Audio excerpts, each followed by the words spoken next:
May long weekend na naman tayo sa February. Ang tanong, ma'am, holiday po ba sa Chinese New Year?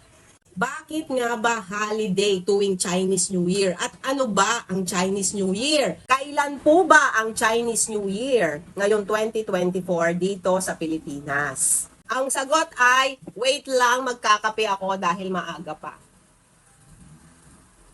So ayun na nga ang ating pag-uusapan for today. At eto na nga. Ayokong hindi kayo updated kahit malayo pa naman. Mayroon na nga proclamation by the President of the Philippines, Proclamation number 453. May long weekend na naman tayo sa February. Yan naman ang inihintay nyo, di ba? Yung mahabang walang pasok sa weekend. Kaya naman sa February 9, 2024, Friday, a special non-working day throughout the country. Buong bansa nga ito, walang pasok sa February 9, Friday, dahil celebration ng Chinese New Year. Bago ko ipagpatuloy ang aking information, share ko yung gamit kong moisturizer sa gabi. Ito nga ang gamit ko ngayon, Lux Organics Double Collagen Hyaluron White. May hydro cooling moisturizer ito. Gamit ko to sa gabi. Kaya glowing ang skin ko everyday. Ilalagay ko na lang yung link dyan. Ito nga, tignan nyo naman. Oh, gamit na gamit. Ibig sabihin, ginagamit ko yan talaga at binili ko. February 10 ang Chinese New Year. Papatak yan ng Sabado. Pero dahil nga may proclamation ang Malacanang na kapag malapit siya sa weekend, iuurong o i-advance ang holiday para makasama natin ang ating pamilya ng mas mahabang panahon sa weekend. Yun yun. O, diba? Maganda ang layunin. Laging may long weekend. At syempre, makakapagpahinga ang ating mga estudyante at ang ating mga manggagawa.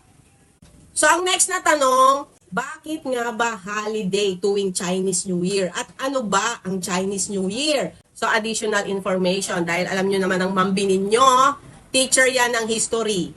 At alam nyo ba na ang Binondo, ang pinakaunang Chinatown sa buong mundo?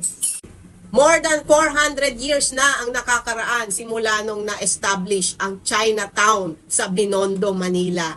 O, diba? Napaka-historical at napakalaki talaga ng impluensya ng Chinese culture sa ating mga Pilipino.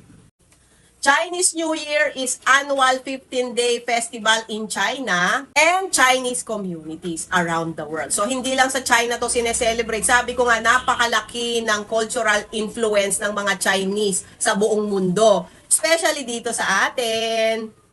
The holiday is sometimes called the Lunar New Year.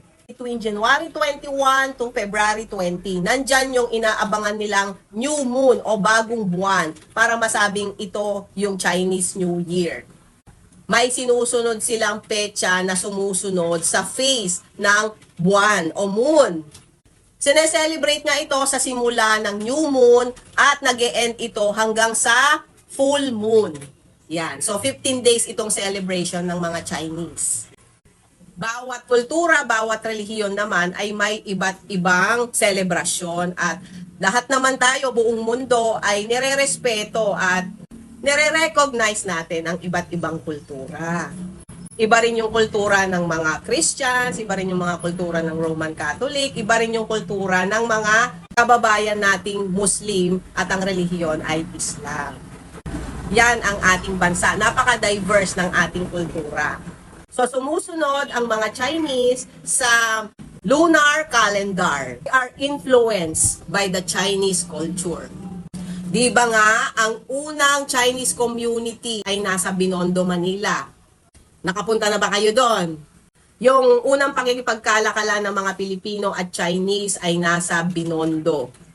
Chinese community talaga ito sa Maynila. Malapit lang dito sa amin yan kasi kami ay nasa part ng Divisoria. Ayan na, may geography pa ako. Kaya naman, the palace declares February 9 special non-working day for the Chinese New Year, ha? Presidential Commission Office. So, ayun na nga mga mi. Sana may natutuhan kayo sa akin sa araw na ito. Mga information at wag lang puro chika chismis. ang inaalam natin every day. Doon tayo sa mga facts. F-A-C-T-S. Facts. Happy? Happy na naman?